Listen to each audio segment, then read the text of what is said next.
There is one more set of comment tools that I want to spend some time on because they're useful in a comment workflow, but they're also useful in some other different ways. And those are the text box and the callout tool. So let's start with the text box tool.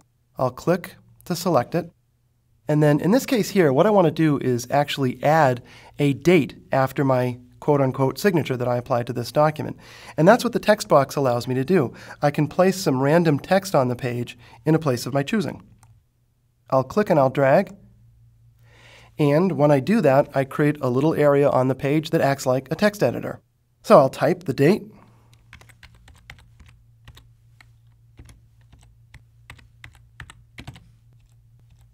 And there I have it.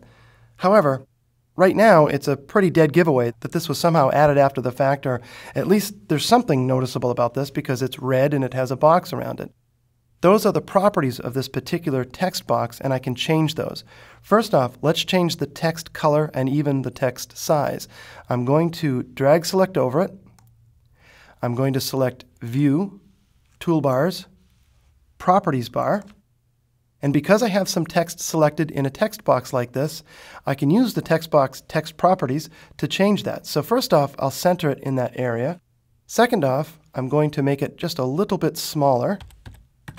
And third off, I'll make it bold, just to indicate that I can do those things.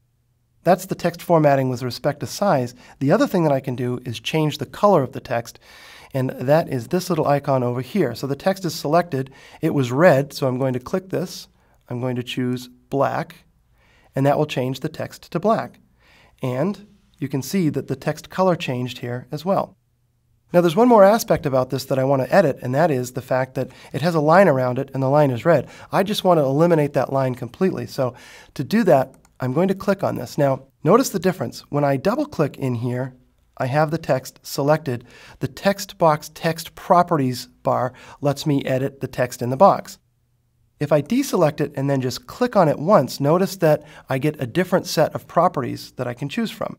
In this case, I want to set the line to no border, and then click over here, and notice that the border disappears. And then I can just go ahead and drag this text into place so that it looks like it is where I need it to be, and there I'm good to go.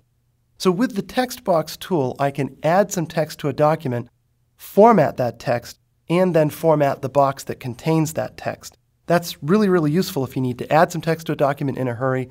Again, if you need to do that and you want to make it so that nobody can change the document after the fact, you might choose to use the security functionality to lock the document against changing the comments so that that can't be done.